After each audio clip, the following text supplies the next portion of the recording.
Hello and welcome to our office hours presentations today. This is Paul Hoyt. Our office hours presentation is a relaxed, informal mentoring session that we do every Monday at noon Pacific time. All of these recordings, slides, and exercises are archived in our members area. All the recordings are also available on my YouTube channel at youtube.com/user/Paul Hoyt, at least for the time being. The reasons we do the office hours presentation is that we know that being a successful small business owner can be a great experience, but it's tough. You really do need education, training, tools, and the teamwork in order to be successful in your business. And we want you to get to know us, because when you get to know us, you will know that first and most importantly, we care about you. We want you to succeed in every area of your life, whatever that means to you. We want you to find the greatness, the happiness, the divinity within yourself, and then remember it, embrace it, and live it every single day as we do. Our passion is to increase the survival rate, accelerate the growth rate, and reduce the struggle rate of businesses in America. And our vision is to help millions of CEOs and entrepreneurs accelerate their business growth and enjoy greater harmony and balance in their lives. And you can help. If you find these office hours presentations beneficial to you, then by all means invite your friends who may also be entrepreneurs and business owners, or even if they're just thinking about it, invite them to sign up so that they can attend the office hours presentations live, or invite them to watch the recordings that we have on our YouTube channel. And this is office hours number 94. So we've got 93 previous 1-hour office hours presentations up there. And every single one of them has been on a different topic, except for today. Today's a repeat of office hours number 17 because we want to update the information, because it's one of the most popular ones that we've got and one of the most recommended ones that we have. With our office hours agenda, we have an in-depth discussion of a business success principle. We offer some closing remarks, special offers, an invitation to next week's session, and then we go into open Q&A and coaching.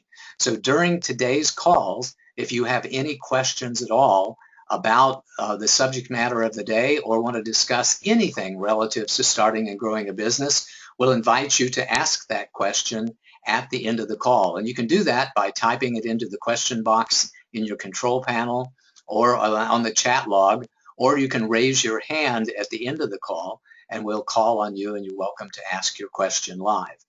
We invite you to join us in the Awaken CEO communities on both LinkedIn and Facebook, where we publish our business success principles 4 times a week, and the energy on both Facebook and LinkedIn, and the energy of the day posting every single day on Facebook.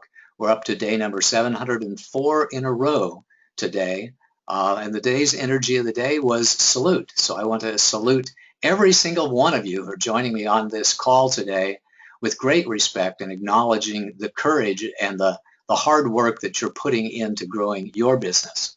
Also during the call, we invite you to make comments and ask questions and share insights and takeaway in our Facebook Awaken CEO community group. Our goal is to have 20 comments and likes in that Facebook group.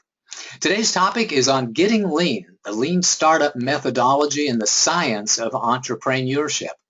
We always try to relate the subject matter of the day to one or more key performance areas of business. I defined these 7 key performance areas in my book, The Foundation Factor, published in 2004. And I focus a lot of time and attention on helping entrepreneurs develop competence in every important area of their business. And today, the lean startup methodology encompasses 3 of the most important ones: leadership, marketing, and product development. As you will see, the lean startup methodology is an approach to leading your company that involves the integration of marketing and product development. And it's essential to each one of these key performance areas that you understand it and execute it well. We also try to relate the subject matter of the day to one or more of the levels of performance that we talk about in the Awakened CEO community. That's mindset, methods, and momentum are the 3 different levels of performance that we focus upon. And that this particular one, the Lean Startup, applies to all 3. The Lean Startup methodology is a mindset. It's a way of interacting with the marketplace and believing in the feedback from the marketplace. It is in itself a methodology and has has prescribed methods for interacting with the marketplace and adjusting your products, and it enables you to establish and increase momentum over time. Today we're going to talk about the principles of the Lean Startup methodology. We'll talk about some of the major concepts. We'll talk about the business model canvas, from resources that you can employ to understand more about the Lean Startup methodology and put that into your business, and we'll sum it all up with the bottom line.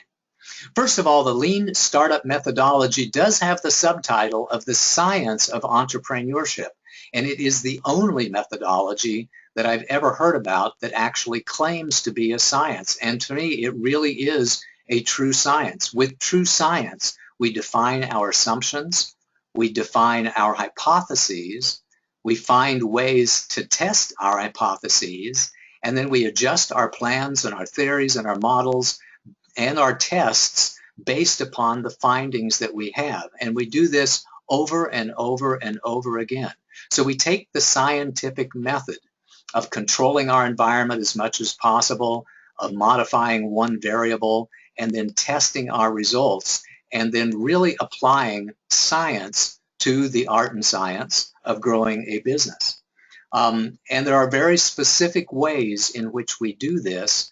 The Lean Startup methodology is very well defined and has some well-defined principles and concepts that I want to share with you right now. First of all, the primary principle of the Lean Startup methodology is that innovating startups, very small businesses that are just getting off the ground, are not smaller versions of large businesses. One of the biggest challenges I see with people who are successful in a corporate environment, even at the vice presidential level and the director level and the general management level, is when they come into a startup, they try to apply the same discipline, the same experience that caused them, to allow them to be successful in a corporate market environment rather, to a new startup, and it just flat doesn't work. A startup is not a smaller version of a large company. It is a completely different beast. And in a startup environment, the first year is largely and often completely unpredictable.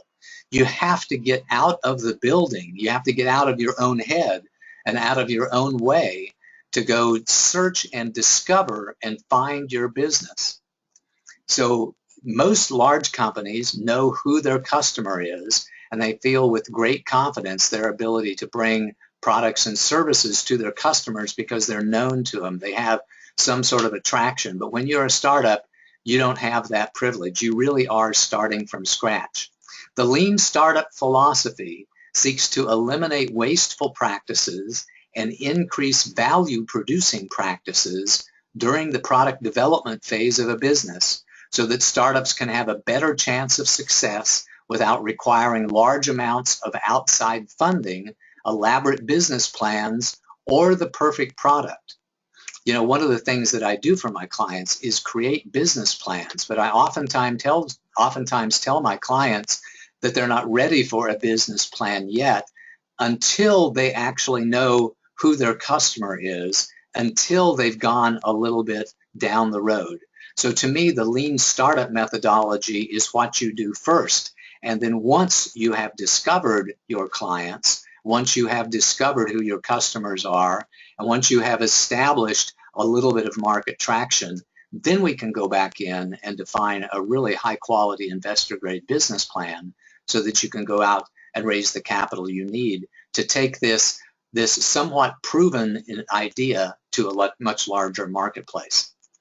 Another, in my words then, the Lean Startup methodology is very consistent with what you hear me say all the time, which is engage to the marketplace as quickly and as often as possible to learn the lessons that only the marketplace can teach you.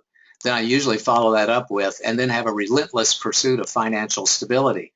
So the Lean Startup methodology is the methodology for applying the principle of listening to your marketplace so that you can design a product or a service that you know the marketplace is going to want in sufficient quantity with ease of selling, easy enough that allows you to create a profitable, sustainable, and scalable business around that idea.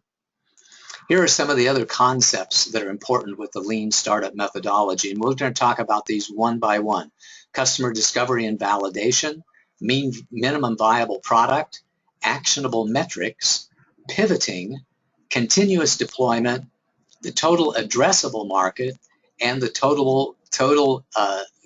service addressable market, and the business model canvas. So first, customer discovery and validation. The primary concept of customer discovery and validation is that you don't know your customer. You think you know who your customer is, but inventors, especially those people who are highly creative and who are highly innovative, generally don't know who their customer is. They have an idea for a product or service. They're hopeful. In fact, sometimes they're confident, and sometimes they're even arrogant enough to think that thousands or millions of people are going to love the product that they've been in their garage inventing for the last 6 months or 6 years. But the bottom line is you really don't know your customer until you get out and talk to people who you think your customer is. Your ideas are absolutely going to need some adjustment once you've interacted with the marketplace, because your customer is rarely exactly who you believe your customer to be, and you really don't understand them. Now, here's the place where the lean startup methodology requires a shift in mindset. It really does take a little bit of humility. Most inventors, most highly creative people have a lot of emotional investment in their invention. And so when I come and say to them, you know, you really don't know who your customer is, and your customer really might not like this product that you've been developing for a while, it really hurts. It really scares them a little bit. It takes a tremendous amount of humility and a little bit of vulnerability for someone to even entertain the possibility that they might not know who their customer is, or what their customer really wants, or what their customer is really willing to pay for their product and services. But the truth is, you really don't know. You really don't know until you interact with your marketplace and ask your customer those very important questions about: what do you like about my product? What don't you like about the product? What would you take out? What would you add to the product? What would you leave into the product? What do you think is a fair price for the product? What do you think is too high of a price for the product? What do you think is too low a price for the product? If you were me, what would you do? Who do you think would really like the product? Et cetera, et cetera, et cetera. Great questions that we can ask during the product concept validation stages of the lean startup methodology. And speaking of that, one more important concept is the concept of the MVP, the minimum viable product. A minimum viable product is a version of a new product that allows the team to collect the maximum amount of validated learning about their customers with the least amount of effort. It can be a prototype, but it might be a little bit more than a prototype, because we want the minimum viable product to be something that the customer can actually use, can see demonstrated, maybe can hold in their hands, maybe they can take home for a day. We want to, ideally with a minimum viable product, we would have more than 1 or 2 or 3 of them. We'd have, 3 or 4 or 5 or 6 versions of them that we could put in the hands of our customers and allow them to use for some period of time, so that we can get the maximum amount of valuable feedback back from them. At first, the minimum viable product is just a description, and then it's a prototype. Oops, excuse me as I go back here. And then it is a prototype. So even before the minimum viable product comes what I call a concept test. And that's where you describe the product and just talk to your clients about it, so that you know whenever you create the minimum viable product that you've created something that's already been, at least from a verbal point of view, tested in the marketplace.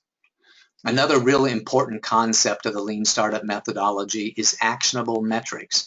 And that means that we want to gather information that we can use to test our hypotheses, and we really do have to ask the right questions. So for example, we can ask the question of, how did you like the product, in kind of an open-ended way, which may give us some very valuable information, but it's not actionable, and there's generally no metrics attached to that. Far better to ask, on a scale of 1 to 10, what did you like about the product? And can you give me the top 3 things that you liked about the product and the bottom 3 things, or the top 3 things that you didn't like about the products? When you gather things that have to do with metrics and ask for details, then you're in far better position to take action on those. On a scale of 1 to 10, how likely are you to recommend this to your colleagues and friends? On a scale of 1 to 10, how successful do you think the product is going to be in the marketplace? On a scale of 1 to 10, how would you rate your willingness to make a decision to buy this product today, etc.? There are some very, very good questions that you can ask in order to get the actionable metrics you need to be able to test your hypotheses, and that goes along with the science of entrepreneurship and applying scientific principles to testing whether or not our innovations are going to be well accepted in the marketplace. After we gather our actionable metrics with our minimum viable products, then we pivot.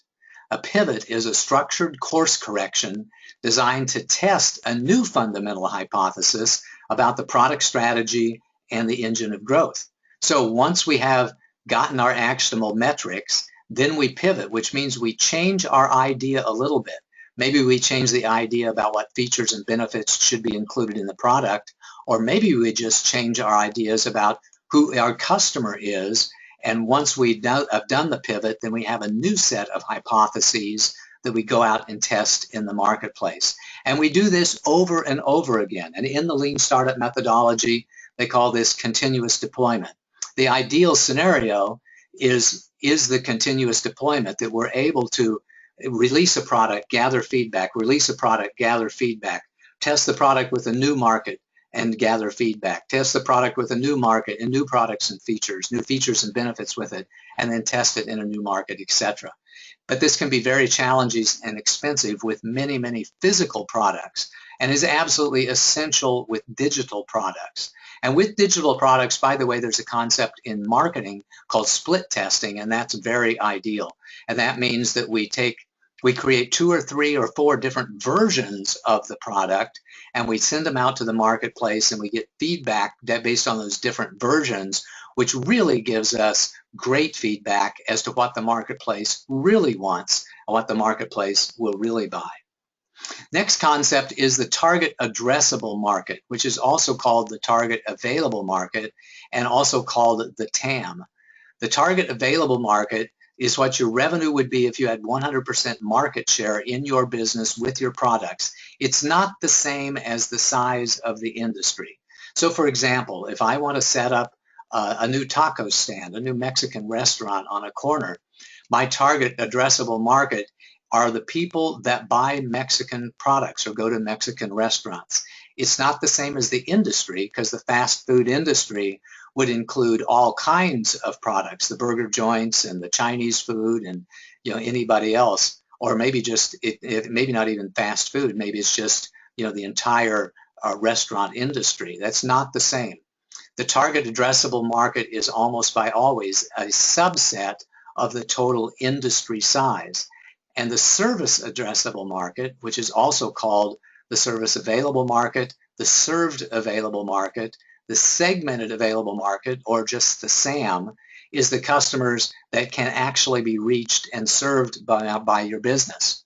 So in the previous example, if I have a Mexican restaurant, my target addressable market would be everybody that eats at Mexican restaurants. But my served addressable market or serviceable available market would be the number of people that I can put through my restaurant in a day or a month or a year, which would be much, much less than the target addressable market. These are important terms for you to understand. Important for you to understand the term of the minimum viable product, of pivoting, of the target addressable market and the served addressable market. Because when you go to talk to investors about your approach for bringing this new product or service to the marketplace, they're going to want you to know what these terms mean and expect you to know what the terms mean. They may also want you to have filled out and completed a business model canvas. A business model canvas is a very simple way for you to define your business model and communicate it to yourself, your business partners, and your potential teammates and investors. This was first brought out by a gentleman named Alexander Osterwalder in 2008, and he's made it generally available to the marketplace. This is an open source product that you can use right now to define your business. And it has 9 different segments to it. Usually, if you see the picture on your screen, this is the way we express a business model canvas, but you can also express it just linearly.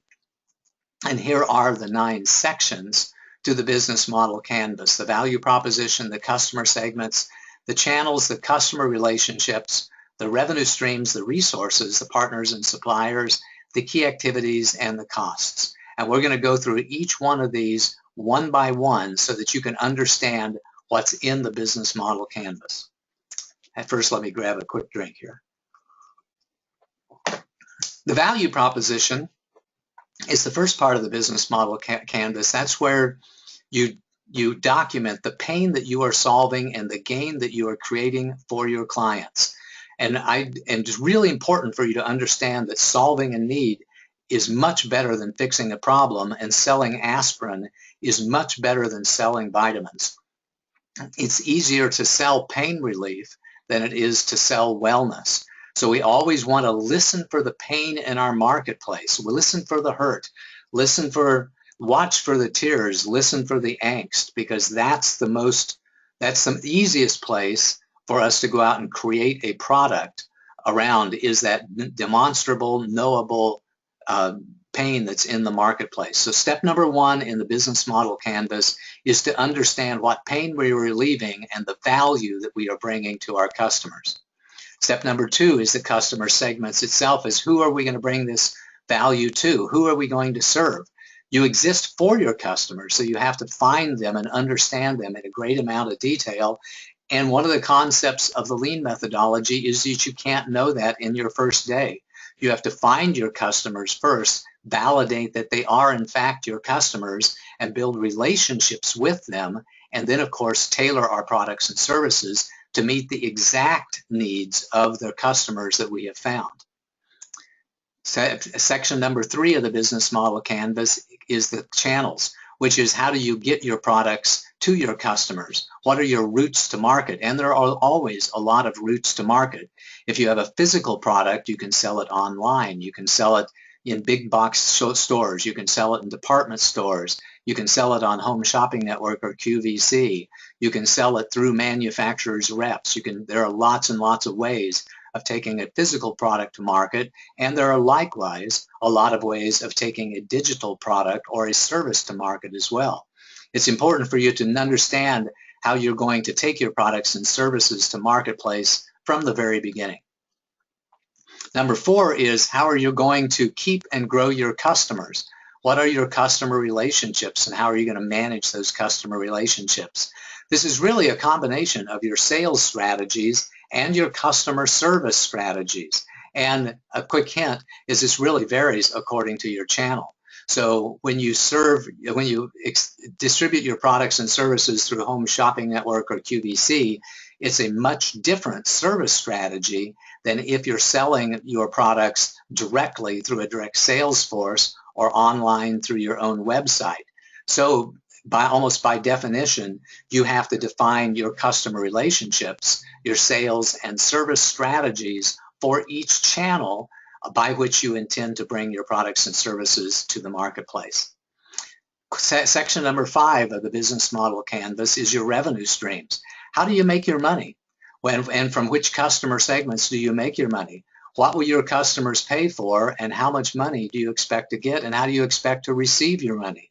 Do you expect to be paid via check, via ACH transfer, via wire transfer, via credit card, or in cash? How are you going to get your money, and how and when can your customers pay for your products and services? Section number 6 is your resources. Which assets are most important to you? How much capital do you need? Who are the most essential people to have on your team? Do you need facilities, or are you going to operate out of your home? Do you need cars, trucks, equipment in your manufacturing shop, intellectual property that you have to develop, and suppliers? Who are your most critical and precious suppliers and other human resources, and what are your capital resources that you need to bring this product or service to market. Section number 7 is on your partners and suppliers. What activities will they perform and when? And of course, this varies according to the phase of growth that you have. In the early phases of your business, your partners and suppliers are much different than they might be in the later stages of your business. If you're in steady growth mode or rapid expansion mode, you have a different set of partners and suppliers than you do when you're in startup mode or in turnaround mode or in exit mode of your business. And number 8 is on your key activities, which ask the questions, what are the most important things you need to do in order to make your business model work? What are your critical competencies and what are your critical success factors? And here's a hint, it almost always involves sales and marketing. And if for those of you who may have seen my office hours presentation I did on the book called The E-Myth, he talks about, in his book, The E-Myth, Michael Gerber talks about the fatal assumption, which is that because I'm good at delivering a product or service, then I'm necessarily good at running a business that delivers my products or service, which is not always true. In fact, it's rarely true because you have to add to that expertise in leadership and expertise in sales and marketing. And the last of the 9 sections of the business model canvas is the costs. You have to think about what are your most important resources and the most expensive things that you will do, and understand your fixed cost, your variable cost, and your economies of scale. And as a hint, some of them are obvious and some of them are not. So it's real important that you talk to somebody who's knowledgeable in financial management in order to determine what your costs are. So that's it. Those are the 9 sections of the business model canvas that I wanted to review for you very, very quickly so that you have a little bit of a chance of filling out a business model canvas for yourself. And there are some resources that can help you with the Lean Startup methodology. First of all, Eric Ries wrote the book on the Lean Startup in 2011, How Today's Entrepreneurs Use Continuous Innovation to Create Radically Successful Businesses. And Steve Blank wrote a couple of books, The 4 Steps to the Epiphany in 2005, which is along the same philosophy of the Lean Startup methodology, or it's kind of a predecessor to that. But then he wrote a follow-up book in 2012 called The Startup Owner's Manual, which I reviewed and talked about in detail in Office Hours number 77. So I encourage you to take a look at these 2 books and to listen to my Office Hours number 77 for more information on the Lean Startup methodology. So here's the bottom line, is that you can save a lot of time, a lot of money, and a lot of heartache if you apply scientific principles to starting your business. I've seen people waste hundreds of thousands of dollars, their entire life savings and the life savings of some of their friends and family members, because they attempted to bring a product to market without applying the Lean Startup methodology. They went out and said, in their own mind, because they had so much emotionally invested in their own invention, that they just knew that it was going to be successful. It had to be successful. Their neighbor told them it was be successful. Their brother-in-law told them it was going to be successful.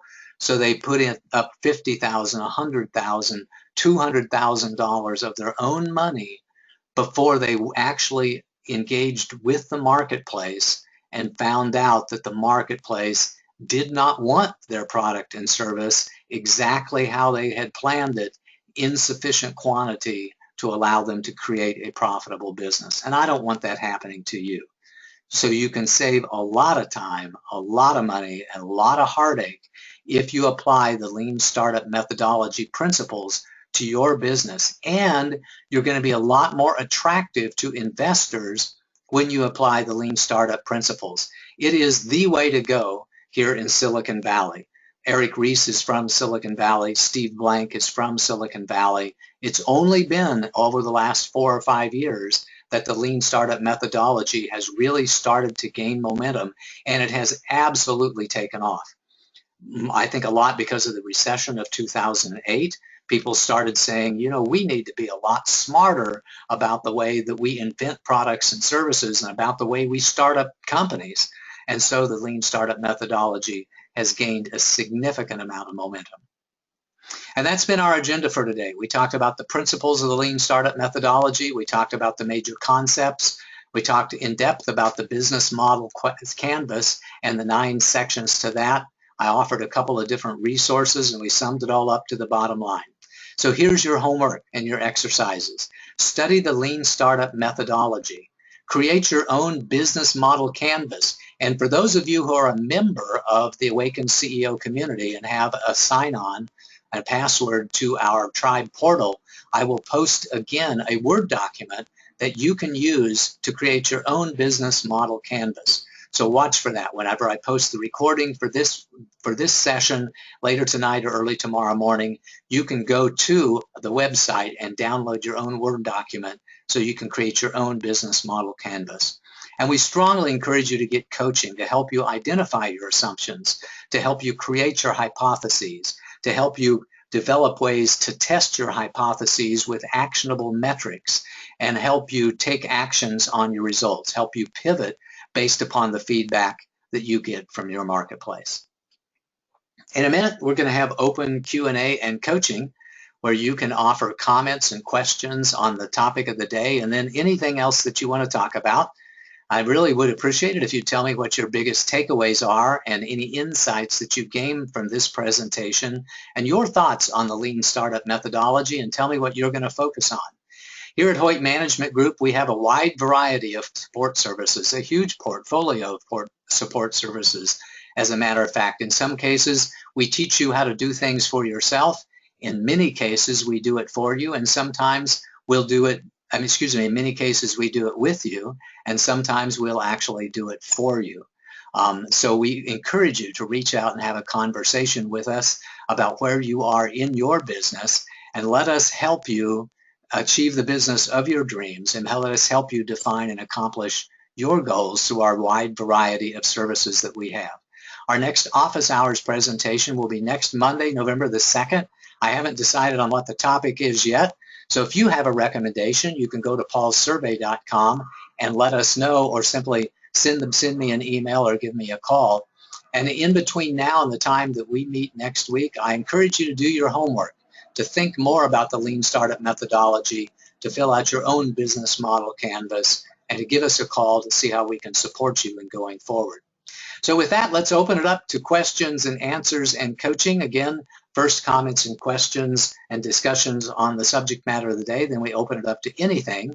And my contact information is available on the slide. You're welcome to send me an email at paul@paulhoyt.com. Give me a call or text at 415-997-8001, or go to schedulepaul.com and set up a time for us to talk for a few minutes about your business.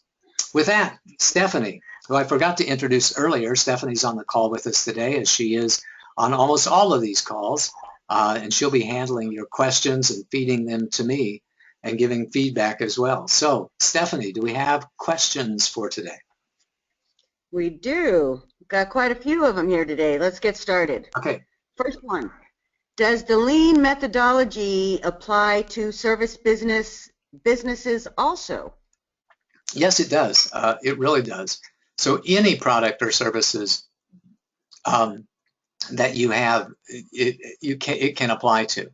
So in fact, I here at the Hoyt Management Group, we apply the Lean Startup methodology to the services that we have. We define the service, we come out with a minimum viable product, we take it out to our marketplace, and we ask our marketplace, what do you like about this? What don't you like about it? What would you like to see us add to the product? What would you like to see us take away from the product? What do you think is a fair price point for this product? On a scale of 1 to 10, what's your likelihood of purchasing this product, etc.? So we collect our own actionable metrics around the services that we provide. That's the way we know that our marketplace really wants our services, is because we've asked them, because we've sold them, because we've delivered them for years and years. So yes, it absolutely applies to a service that you want to bring out. It's easier for a service because services are generally much quicker and much less time consuming to create than products are, or even digital products are. So from an ease of use point of view, it's really easy to apply Lean Startup methodology principles to services that you want to provide. The key is just your mindset. then you have to be humble enough to say, maybe I really don't know what my marketplace wants and needs. And you have to open yourself up to a little vulnerability about saying, I guess there's a chance that they really won't like my stuff. But once you do that, and especially once you get in the habit of doing that, you would never do anything any other way. It's the only way to go. Once you embrace a little bit of humility, it becomes a blessing to you, and to everybody, that you're able to really ask the marketplace for their honest feedback. Hope that was helpful. Stephanie, any other questions that we have? Okay. I already have a prototype. What do I do next?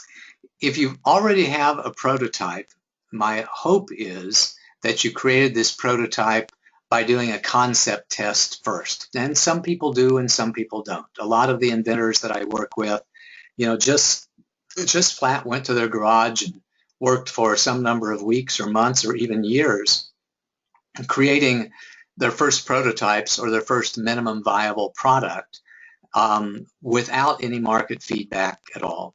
The difference, by the way, between a prototype and a minimum viable product is a minimum viable product is created specifically to test hypotheses and to test the assumptions that we have. And oftentimes a prototype is just used to demonstrate a concept. So almost always a minimum viable product is a little bit more feature rich, a little bit more expanded than the first prototype. The first prototype sometimes is just out there to see whether or not we can actually invent it. Will it work? As opposed to the minimum viable product, which is designed to actually get market feedback and test assumptions and hypotheses.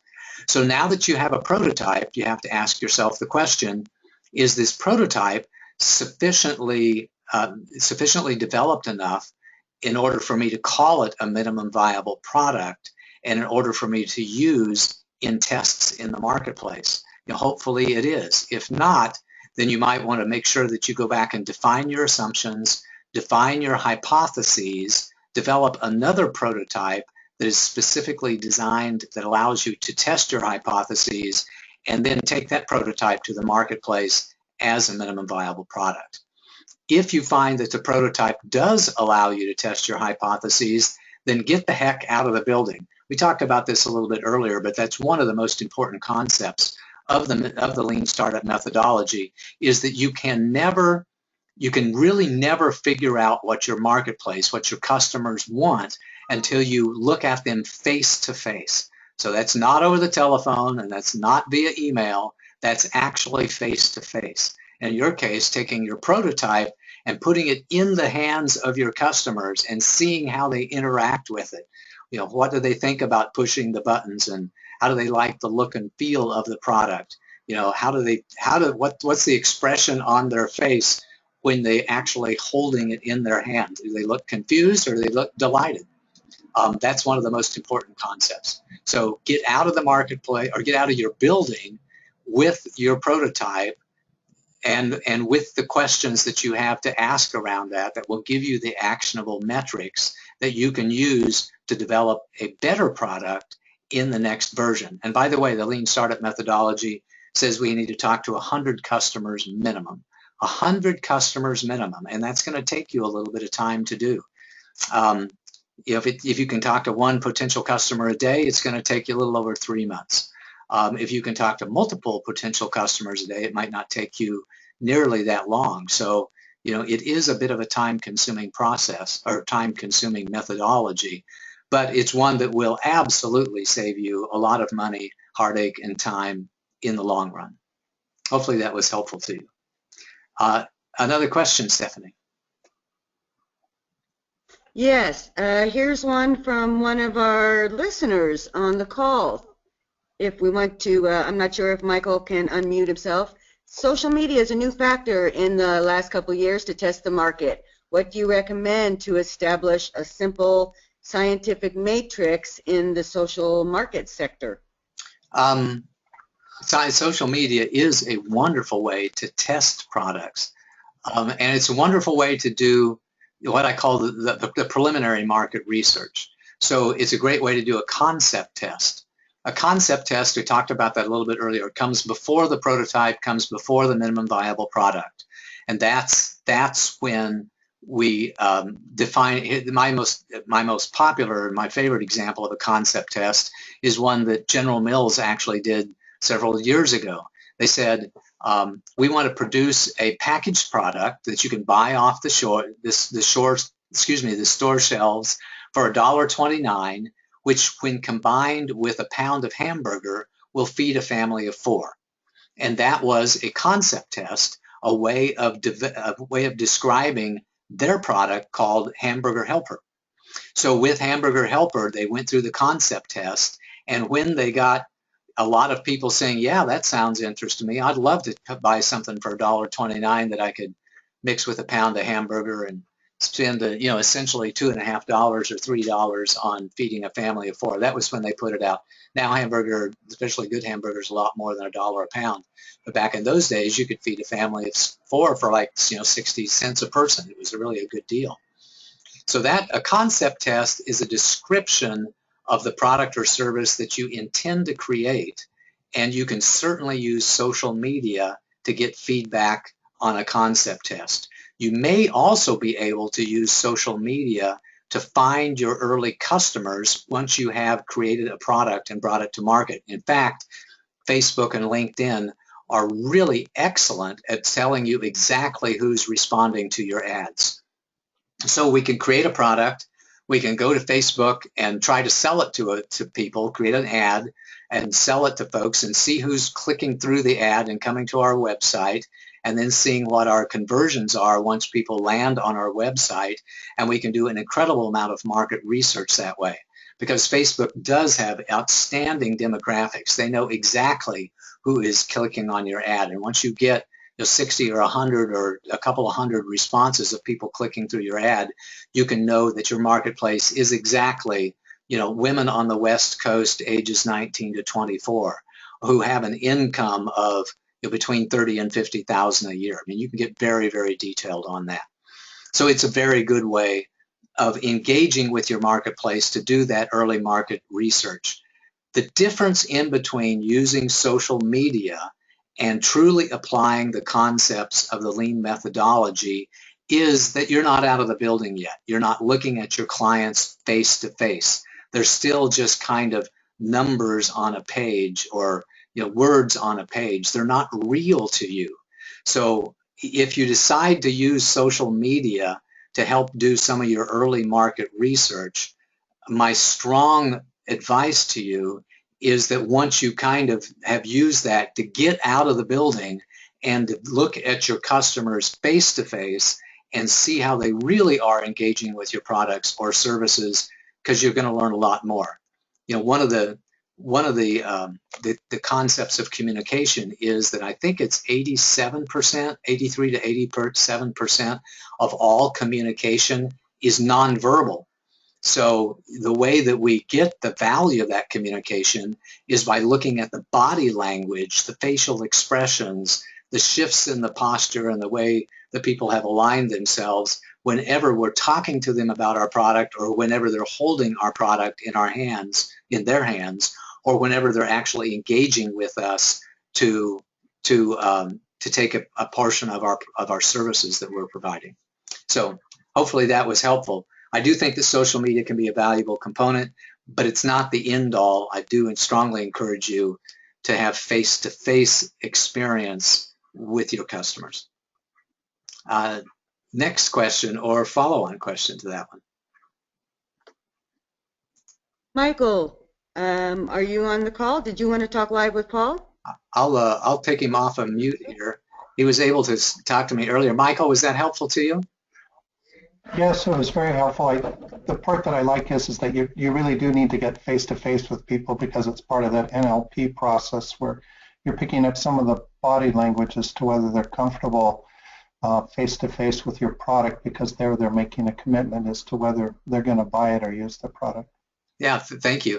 And I'm going to put you back on mute for just a second. I do want to talk about one important concept here, because I oftentimes tell people that you can't do your own market research. that if you're doing your market research, with a clipboard and you're talking to people, for example, you're going to a mall, and we've all been in malls where somebody's walking around with a clipboard and says, hey, can I just have 2 or 3 minutes of your time to do market research? Generally speaking, you can do your own market research if the people are not your friends and family. If you're at a mall and you let people know that, hey, I'm coming out with a new product, you can, and will you give me your honest feedback? Generally speaking, they will shine you on a little bit because they don't like to give people bad news. We're confrontation averse, and it's very difficult to get somebody to give us direct feedback if they're afraid of hurting our feelings. So that's one of the reasons I say that you can't do your own market research if it's at that level. The lean startup methodology says exactly the opposite. It says that you have to do your own market research. You have to get out of the building and talk to 100 customers face to face in order to get valid market research on your minimum viable product. And I think that's the key. The key is the quantity. So you can talk to 5 or 10 people who are your family and friends who will shine you on. But boy, once you've talked to 60 or 100 people, you can be sure that you've gotten some really good, honest feedback, especially if you let people know that you're open, that you really want their honest feedback. Tell me what you like about it. Tell me what you don't like about it. Tell me what you would leave out of this product. Would you really buy this product for somebody else? And ask your questions in such a way that you get the honest feedback. You can do that yourself. So that's kind of a conflict. Sometimes I find myself saying you can't do your own market research, and other times I find myself saying you have to do your own market research. And I think the key there is the way in which you do the market research and the quantity of market research that you do. Clearly, if you're just asking your next door neighbor or your brother-in-law whether or not they think your product is a good idea, you're not likely to get very good and honest feedback. If you ask hundreds of people face-to-face, I think you'll get a lot better picture of what the market really wants and whether the market will really purchase your product or your service in the quantity that you need in order to create a viable business. Hopefully that was helpful to you. Next question, Stephanie. If this is such a great idea, why doesn't everyone use the lean methodology? That's a really good question. I think that there's a couple answers to that. First of all, the lean startup methodology is pretty new. I mean, it really didn't come out until 2011 with Eric's book on the lean startup methodology. And so it's only been the last 4 or 5 years that it's started to be very, very popular. And I think that it's really popular here in Silicon Valley. And I think that it's spreading to other marketplaces very, very quickly.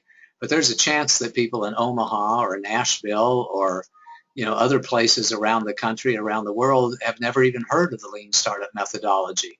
That they are, focused on bringing products to the marketplace the old-fashioned way.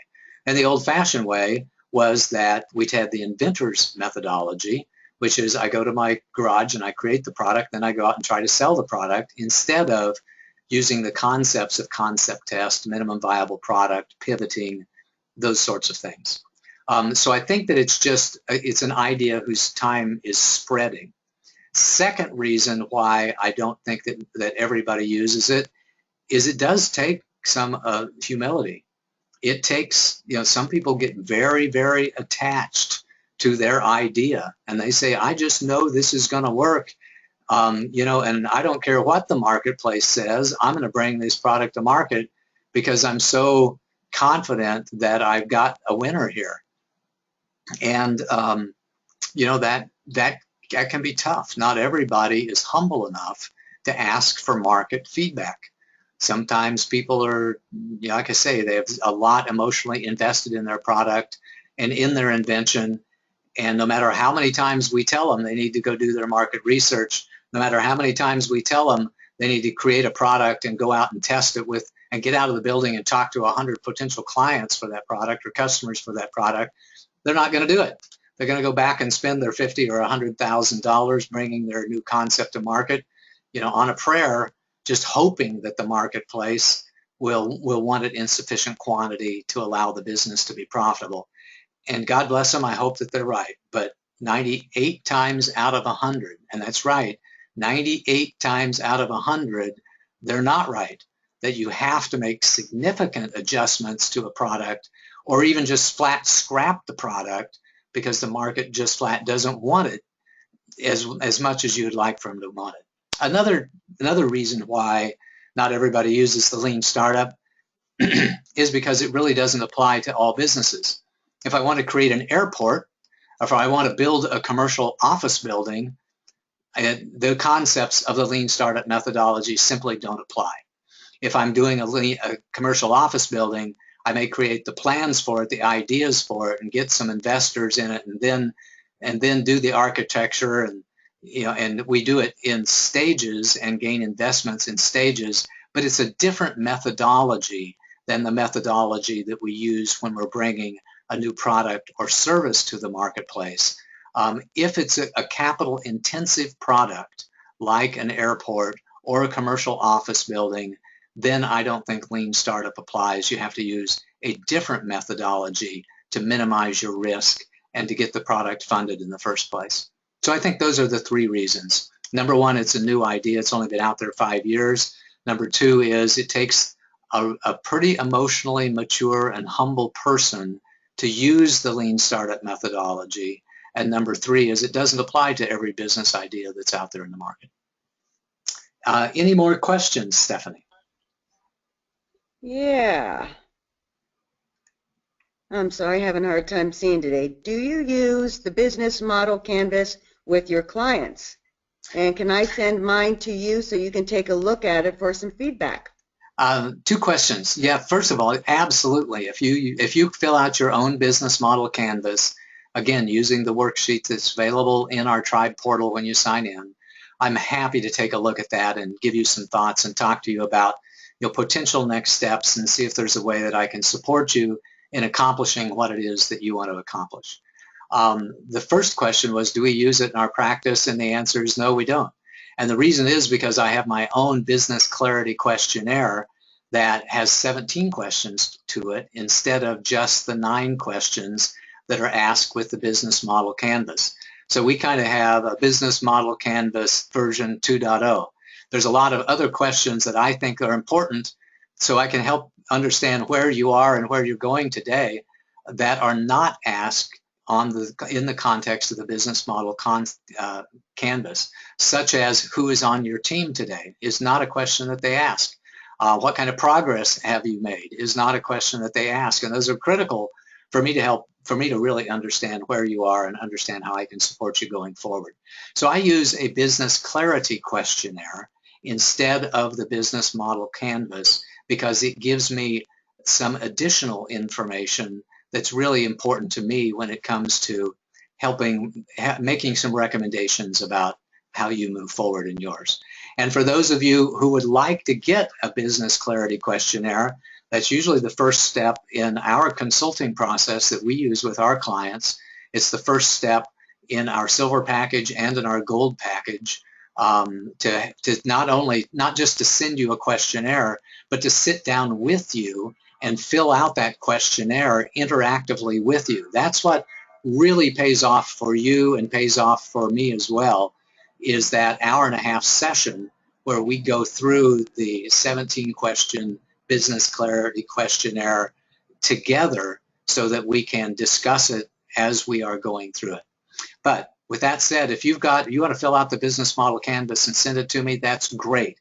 That can be a first step in helping me really understand what your business is and seeing how we can support you in creating the business of your dreams, and saving you money and avoiding mistakes that cost you, tens of thousands of dollars that I've seen way too many business owners make out there. I've got 12:56. We're almost to the top of the hour. Stephanie, do we have any other questions, or are we ready to call it a day? We have a couple more. Do you have time for one more? You betcha. From Josh? You betcha. How do you coach clients who are considering a pivot? How do you simplify the decision to adjust? Good one. That is a good one. But the most important part of the pivot is that it is a step that you do before the next step which is go out and test your new hypotheses. So when we get feedback from our marketplace and we find out, what features people would like to add to the product, what features are not considered to be valuable in the product, maybe a price point that's more attractive to our clients, then we design the next minimum viable product that is designed to test the new hypotheses. So based upon, I'll give you an example of that. Based upon market feedback, we believe that if we created a new product that would have this feature in it and sold for a little bit more than what we had planned to sell our initial product for, that we would have customers who would line up the door for that because they really value those additional features in our product sufficient to allow us to raise the price of the product. So that's our hypothesis. Our hypothesis is by adding feature C to my product, I can raise my price by $1 or by $10 or by $100, and my clients will love the product even more. So that's the pivot, and that's the test, and that's the way we go out and test it with the next one. So we pivot our idea, which means we make adjustments to our business model, we make adjustments to our product, we make adjustments to the way we are bringing our products and services to the marketplace, and that's the pivot. And then the next phase is finding a way to go test those new hypotheses in the marketplace. And Josh, I'm eager to have a conversation with you about that, and eager to get caught up with you as we mentioned early on in the call. So just give me a call or go to schedulepaul.com and pick a time, and we'll have a conversation about seeing if we can help you pivot with your product or service and figure out what your next set of hypotheses are that need to be tested and find ways to test them. Thanks a lot for that question. And Stephanie, if we have one more, I'm happy to stay on the line and take it. How do I decide what features to include in my minimum viable product? Well, hopefully but I think there's two answers to that. Number one is we want to do a concept test first. So the concept test is just asking people what would they like to see in the product. So based upon that early market feedback, before we even create the prototype or the minimum viable product, we should have some ideas from our marketplace, some validated ideas from our marketplace that allow us to figure out what features to include in that product. The second one is that we want it to be something that our market can interact with.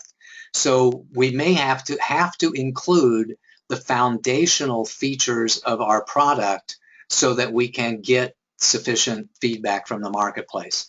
So that may mean that we need to create, include 60% of the most valuable features or 80% of the most valuable features that we envision to have in our product in that first minimum viable product in order to test the hypotheses that our customers and our clients really like this product, they really like this feature, and they're willing to pay for that feature or benefit. So it's kind of an art form to decide what features to include in the product, but generally those are some things that you can consider when creating your minimum viable product. Number one is, are these features things that the marketplace has already told us that they want? Number two is, will this feature help me test a significant hypothesis in my business model, or is this just something that's not likely to make a difference? Is this feature part of the core offering that I'm having, the core value proposition, and it really needs to be there in order for me to test whether or not the marketplace wants my product and service at the price point that I intend to deliver it to them at, so that I can test it and gain the feedback that I need to take the next steps towards creating a profitable, sustainable, and scalable business. And with that, we're going to call an end to today's office hours presentation. I want to thank everybody who joined me live, everybody who joined me for the call, and those people who are listening to the recordings for being a member of the tribe and for joining us here in the Awakened CEO community. I just want to remind each and every one of you what an incredibly marvelous and magnificent person that you are when you are anywhere close to being at your best. And until we see each other again, this is Paul Hoyt wishing you a most marvelous and prosperous day. Bye-bye.